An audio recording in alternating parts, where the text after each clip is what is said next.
Everyone, मैं हूं करिश्मा और आज मैं आपके साथ डिस्कस करने वाली हूं class 11 biology chapter number 1 the living world. तो जब आप अपने आसपास लिविंग वर्ल्ड को देखते हैं तो आप ये सोचते हैं कि ये दुनिया कितनी ज़्यादा खूबसूरत है ना।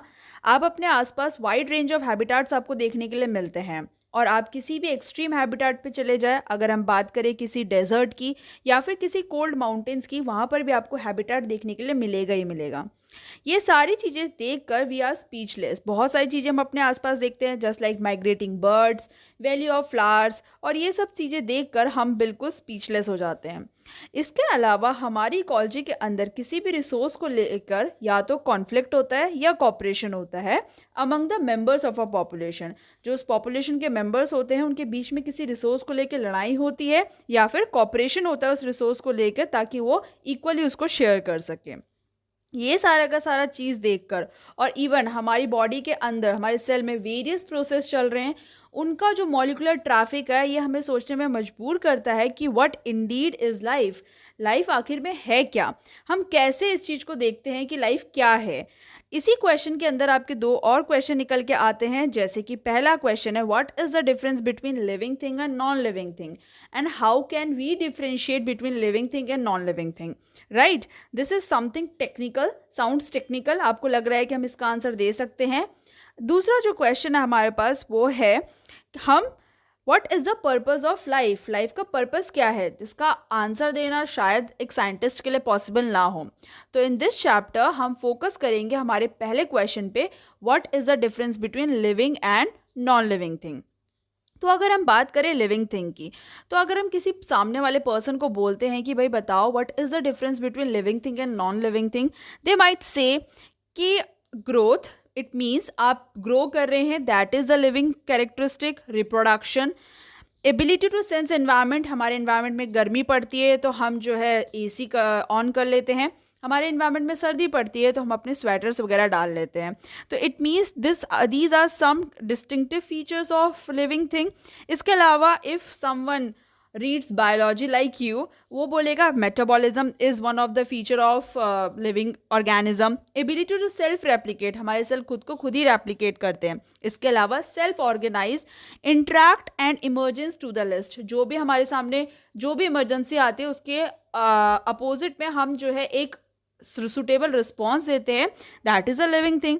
तो अब इसी सारे के सारे करेक्टरिस्टिक को हमें ईच एंड एवरी करेक्टरिस्टिक को देखना है कि what is the difference between living thing and non living thing. तो हम अपने पहले करेक्टरिस्टिक की बात करते हैं, जो कि है ग्रोथ। हम समझते हैं कि ऑल लिविंग ऑर्गेनिज्म ग्रो, सिर्फ लिविंग ऑर्गेनिज्म ही ग्रो करते हैं, नॉन लिविंग तो करते नहीं है, राइट। तो इसके दो कैरेक्टरिस्टिक होते हैं ग्रोथ के। First is increase in mass and the second is increase in individuals number, right. हमारी पॉपुलेशन ग्रो कर रही है, इसका क्या मतलब है, नंबर ऑफ इंडिविजुअल्स हमारी पॉपुलेशन में क्या कर रहे हैं, डे बाय डे इंक्रीज कर रहे हैं। तो these are the two characteristic of growth. अगर हम बात करें किसी मल्टी सेलुलर ऑर्गेनिज्म की, तो वो सेल डिवीजन से ग्रो करता है।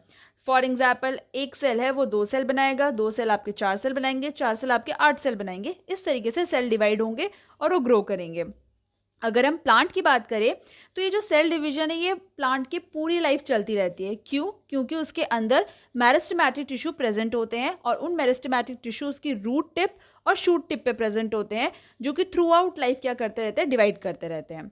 अगर हम एनिमल्स की बात करें तो ये ग्रोथ हमें कुछ सर्टेन एज तक ही दिखाई देती है। फॉर एग्जाम्पल, जैसे कि हम अभी एक टाइम के लिए पूरा अच्छी तरीके से ग्रो करते हैं, फिर अचानक 40-50s में आके हमारी ग्रोथ क्या हो जाती है, रुक जाती है और हम बूढ़े हो जाते हैं। इसके अलावा अगर हम बात करें तो हमारी बॉडी में जो टिश्यूज़ है वहाँ पर सेल डिवीजन, जो लॉस्ट सेल्स है उनको रिप्लेस करने के लिए होती रहती है। अगर हम यूनिसेलुलर ऑर्गेनिज्म की बात करें तो वो लोग भी सेल डिवीजन से ही ग्रो करते हैं। इस चीज़ को देखने के लिए सिंपली हम एक माइक्रोस्कोप के अंदर नंबर ऑफ सेल जो इंक्रीज हो रहे हैं उनको देखते जाएंगे और हम ये पता कर लेंगे कि पर्टिकुलर सेल आपका ग्रो कर रहा है कि नहीं कर रहा है। इसके अलावा अगर हम बात करें हायर प्लांट्स और एनिमल्स की, तो growth and reproduction are mutually exclusive events, right. हम ग्रोथ और रिप्रोडक्शन को एक साथ ही बोलते हैं कि अगर कुछ चीज़ रिप्रोड्यूस कर रही है इट मीन्स वो ग्रो कर रही है। अगर हम बात करें बॉडी के मास की, अगर हम बॉडी के मास को कंसिडर कर रहे हैं कि एक ग्रोथ का फीचर है, तो नॉन लिविंग ऑर्गेनिज्म भी तो अपने बॉडी के मास को इंक्रीज करते हैं, राइट? आपने देखा होगा माउंटेन्स, आप कभी कभार सुनते होंगे माउंटेन्स की हाइट इतनी बढ़ गई, इतनी घट गई, सैंड माउंट्स की हाइट भी ग्रो करते हैं। ऐसा क्यों हो रहा है? हाउएवर उसके ऊपर एक्यूमुलेशन हो रहा है किसी भी मटेरियल का, नॉन लिविंग ऑर्गेनिजम्स ऑब्जेक्ट्स के ऊपर। लेकिन अगर हम बात करें ग्रोथ की, तो इवन दो वो तो हाइट में तो बढ़ ही रहे हैं, है ना? तो अगर हम लिविंग ऑर्गेनिज्म की बात करें तो ग्रोथ तो अंदर से हो रही है, इसीलिए हम ग्रोथ को एक डिफाइनिंग फीचर नहीं कह सकते। क्यों? क्योंकि नॉन लिविंग ऑब्जेक्ट्स भी तो ग्रो कर रहे हैं। फॉर एग्जाम्पल माउंटेन्स, वो भी क्या कर रहे हैं? ग्रो कर रहे हैं। इसीलिए हम ग्रोथ को as a characteristic of living organism consider नहीं कर सकते। हम लिविंग ऑर्गेनिज्म के नेक्स्ट कैरेक्टरिस्टिक की बात करते हैं, जो कि रिप्रोडक्शन। मल्टीसेलुलर ऑर्गेनिज्म के अंदर रिप्रोडक्शन वो प्रोसेस होता है जिसमें वो अपने प्रोजनी को प्रोड्यूस करते हैं, और उन प्रोजनी के जो फीचर्स होते हैं वो मोर और लेस अपने पेरेंट्स की तरह ही सिमिलर होते हैं। यहाँ पर हम बात कर रहे हैं सेक्सुअल रिप्रोडक्शन की। एसेक्सुअल रिप्रोडक्शन से भी ऑर्गेनिज्म रिप्रोड्यूस करते हैं। फॉर एग्जाम्पल अगर हम बात करें फंगी की, तो वो जो है एसेक्सुअल स्पोर्स के थ्रू रिप्रोड्यूस करता है। लोअर ऑर्गेनिज्म में जैसे कि आपका ईस्ट और हाइड्रा हो गया, उसके अंदर हमें बर्डिंग देखने के लिए मिलता है। प्लेनेरिया, जिसको हम प्लेटफॉर्म भी कहते हैं, उसके अंदर हमें ट्रू रीजनरेशन देखने के लिए मिलता है। रीजनरेशन की बात करें तो ये वो प्रोसेस होता है, अगर सपोज हमने प्लेनेरिया की बॉडी बहुत सारे पार्ट्स में स्प्लिट हो गई, तो each and every part is able to give rise the new organism. This is called true regeneration. उसके बाद फंगी में और फिलामेंटस एल्गे, मॉसिस के अंदर आप मल्टीप्लाई होते हैं फ्रेगमेंटेशन के थ्रू। तो फंजाई की अगर हम बात करें तो वो एसेक्सुअल स्पोर्स के थ्रू भी रिप्रोड्यूस कर सकता है और आपका फ्रेगमेंटेशन के थ्रू भी रिप्रोड्यूस कर सकता है। जब हम बात करते हैं यूनिसेलुलर ऑर्गेनिज्म की, जैसे कि फॉर एग्जाम्पल आपका बैक्टीरिया, यूनिसेलुलर एल्गे और अमीबा, इसमें रिप्रोडक्शन और ग्रोथ दोनों ही एक तरीके के सिनोनिम्स है। हम कहीं पर भी कोई भी टर्म यूज़ कर लेते हैं, तो इसीलिए हमें सिंगल सेल ऑर्गेनिज्म के अंदर हम बहुत ज़्यादा श्योर नहीं है कि हमें कहाँ पर रिप्रोडक्शन यूज़ करना है और कहाँ पर ग्रोथ यूज़ करना है। तो हम ग्रोथ और रिप्रोडक्शन को सिनोनिमसली यूज़ कर सकते हैं। तो अगर हम बात करते हैं रिप्रोडक्शन की, कि रिप्रोडक्शन एक कैरेक्टरिस्टिक फीचर है लिविंग ऑर्गेनिज्म का, तो रिप्रोडक्शन एक कैरेक्टरिस्टिक फीचर नहीं है लिविंग ऑर्गेनिज्म का। क्यों? क्योंकि बहुत सारे ऐसे लिविंग ऑर्गेनिज्म हैं जो कि लिविंग तो है लेकिन वो रिप्रोड्यूस नहीं कर सकते।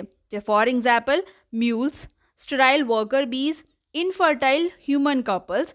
इस तरीके के लोग लिविंग ऑर्गेनिज्म तो है लेकिन वो रिप्रोड्यूस नहीं कर सकते। इसीलिए रिप्रोडक्शन भी एक इंक्लूसिव डिफाइनिंग कैरेक्टरिस्टिक नहीं है लिविंग ऑर्गेनिज्म का। हाँ, ये तो है कि नॉन लिविंग ऑर्गेनिज्म कोई भी रिप्रोड्यूस नहीं कर सकता और रेप्लिकेट नहीं कर सकता खुद से, लेकिन इवन दो लिविंग ऑर्गेनिज्म के अंदर भी बहुत सारी चीज़ें ऐसे, फॉर एग्जांपल जैसे मैंने बताया infertile human couples, sterile worker बीज, म्यूल्स, ये सारे के सारे रिप्रोड्यूस नहीं कर सकते। तो likewise reproduction is not a characteristic feature of living organism. Next characteristic की अगर हम बात करें तो वो है हमारा मेटाबॉलिज्म। हमारी बॉडी बहुत सारे केमिकल्स की बनी होती है। हमारी बॉडी के अंदर बहुत सारी केमिकल रिएक्शंस भी चल रही होती है। ये केमिकल्स आपके स्मॉल, बिग, बहुत सारी क्लासेस से बिलोंग कर सकते हैं। इनके डिफरेंट डिफरेंट साइजेस हो सकते हैं और इनके डिफरेंट डिफरेंट फंक्शन होते हैं। हमारी बॉडी के अंदर ये जो सारी रिएक्शन है कॉन्स्टेंटली एक बायोमॉलिक्यूल से दूसरा बायोमॉलिक्यूल बना रही है, और इसी तरीके की थाउजेंड्स ऑफ रिएक्शन हमारी बॉडी के अंदर चल रही है। चाहे यूनिसेलुलर ऑर्गेनिज्म हो या मल्टीसेलुलर ऑर्गेनिज्म हो, हर किसी के अंदर मेटाबॉलिक रिएक्शन साइमल्टेनियसली चल रही है। हमारी अगर हम बात करें मसल कंडक्शन चल रहा है तो साथ में रेस्पिरेशन भी चल रहा है, साथ में डाइजेशन भी चल रहा है। तो इसी तरीके से बहुत सारी रिएक्शंस हमारी बॉडी के अंदर चल रही है। हम प्लांट्स की बात करें, एनिमल्स की बात करें, बैक्टीरिया बात करें, माइक्रोब्स बात करें, each and every organism possess metabolism. इसी तरीके की जो सारी रिएक्शन हमारी बॉडी के अंदर हो रही है दैट इज कॉल्ड मेटाबॉलिज्म। किसी भी नॉन लिविंग ऑर्गेनिज्म के अंदर मेटाबॉलिज्म नहीं होता है, उनके अंदर कोई भी मेटाबॉलिक रिएक्शंस नहीं चलती है। अगर अब आप ये सोचो कि हम जो रिएक्शंस परफॉर्म करते हैं in vitro, it means outside the body in the test tube, वो क्या किस टाइप की रिएक्शंस होती है? तो वो ऑब्वियसली एक कोई लिविंग ऑर्गेनिज्म के साथ तो रिएक्शन नहीं चल रही है, लेकिन वो जो रिएक्शन हो रही है वो पक्का लिविंग रिएक्शन है। इसीलिए मेटाबॉलिज्म और we can say cellular organisation of the body is a defining feature of life forms. जो भी मेटाबॉलिज्म हमारी बॉडी के अंदर चल रहा है ये एक डिफाइनिंग फीचर होता है लिविंग ऑर्गेनिज्म का। ये each and every organism that possess the living characteristic उनके अंदर चलती है। नेक्स्ट करेक्टरिस्टिक की बात करें तो वो है कॉन्शियसनेस। ये सबसे ऑब्वियस और सबसे कॉम्प्लिकेटेड फीचर है लिविंग ऑर्गेनिज्म का, जो कि वो अपने एनवायरनमेंट को सेंस कर सकते हैं और उसके अकॉर्डिंग उसको रिस्पॉन्ड कर सकते हैं। ये रिस्पॉन्ड जो करते हैं ये फिजिकल, केमिकल और बायोलॉजिकल कुछ भी हो सकता है। हम अपने सेंस ऑर्गन की मदद से अपने एनवायरनमेंट को सेंस करते हैं। जब गर्मी होती है तो हम एसी ऑन कर देते हैं, जब सर्दी होती है तो हम स्वेटर्स डाल लेते हैं। इस तरीके से हम जो भी हमारे एनवायरनमेंट में चेंज होते हैं उसके खिलाफ एक रिस्पॉन्स देते हैं। फॉर एग्जाम्पल अगर हम बात करें किसी भी प्रोकैरियोट्स की या यूकैरियोट्स की, हर किसी के अंदर अपने एनवायरनमेंट को सेंस करने की और अकॉर्डिंगली रिस्पॉन्ड करने की एबिलिटी होती है। एक यहाँ पर बात करते हैं फोटो पीरियड की। फोटो पीरियड का मतलब होता है अमाउंट ऑफ लाइट और वी कैन से सनलाइट कितनी ऑर्गेनिज्म को मिल रही है।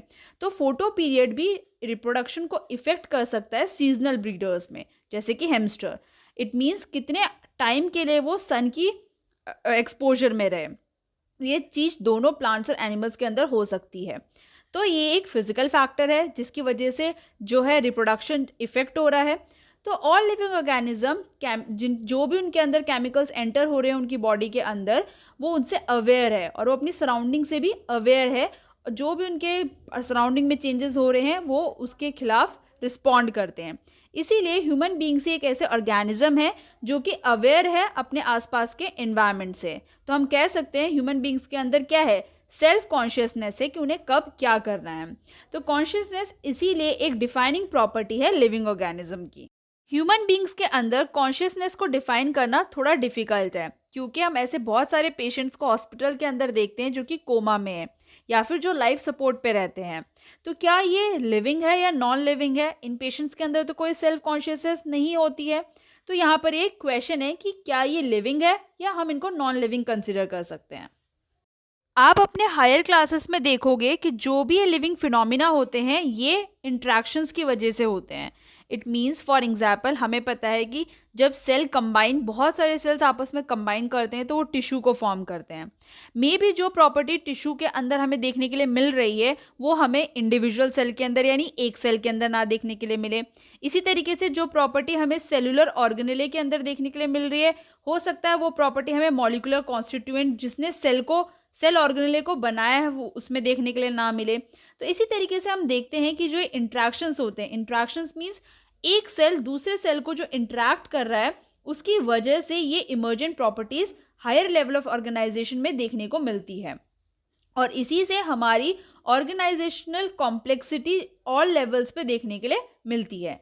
इसीलिए हम कह सकते हैं लिविंग ऑर्गेनिज्म आपके सेल्फ रेप्लिकेटिंग और सेल्फ रेगुलेटिंग इंटरैक्टिव सिस्टम है जो कि एक्सटर्नल स्टिमुलाई को क्या कर रहे हैं, रिस्पॉन्ड कर रहे हैं।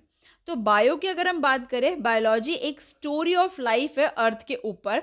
किस तरीके से हमने आपस में इंटरैक्ट करके इस लाइफ को बनाया है, किस तरीके से हमारी लाइफ इवॉल्व हुई है, ये सारी की सारी चीज़ें बायोलॉजी कहलाता है। जो भी ऑर्गेनिज्म प्रेजेंट, पास्ट और फ्यूचर में है वो सारे के सारे एक दूसरे से लिंक्ड है by sharing a common genetic material that is DNA. हर किसी ऑर्गेनिज्म के अंदर डीएनए पाया जाता है लिविंग ऑर्गेनिज्म के अंदर, और बहुत सारे लोअर ऑर्गेनिज्म के अंदर हमें आरएनए देखने के लिए मिलता है।